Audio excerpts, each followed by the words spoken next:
Hello and welcome to another edition of the SABC News COVID-19 Global Wrap.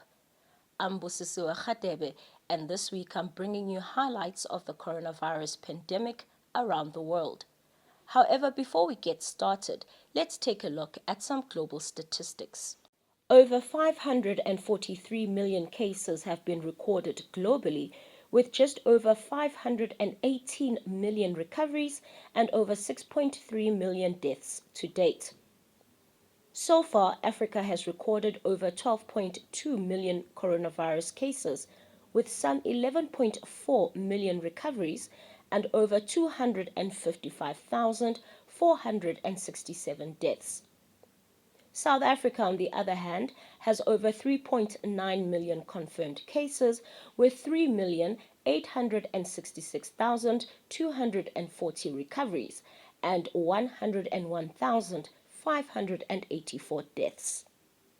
In international news, the head of the World Health Organization, Dr. Tedros Adhanom Ghebreyesus, says the official weekly number of COVID-19 infections and related deaths have fallen by 90% worldwide from the peak earlier this year.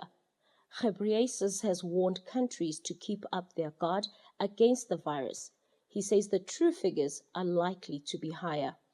In the United States, advisors to the U.S. Food and Drug Administration on Wednesday unanimously recommended the agency authorize COVID-19 vaccines from Moderna Inc. and Pfizer Inc.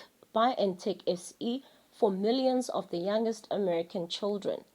The committee's recommendation is an important step towards immunizing children under the age of 5 and as young as 6 months old who have not yet been eligible for the shots.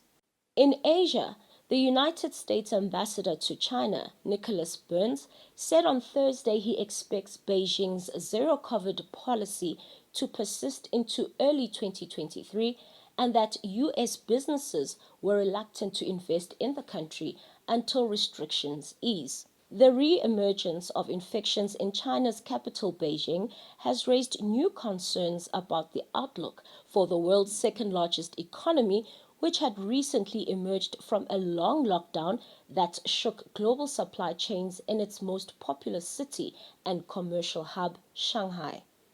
And finally, in Europe, the Swiss parliament failed to finance government's plan to buy COVID-19 vaccines in 2023, forcing cabinet to try to renegotiate contracts with Moderna and Pfizer BioNTech for millions of doses.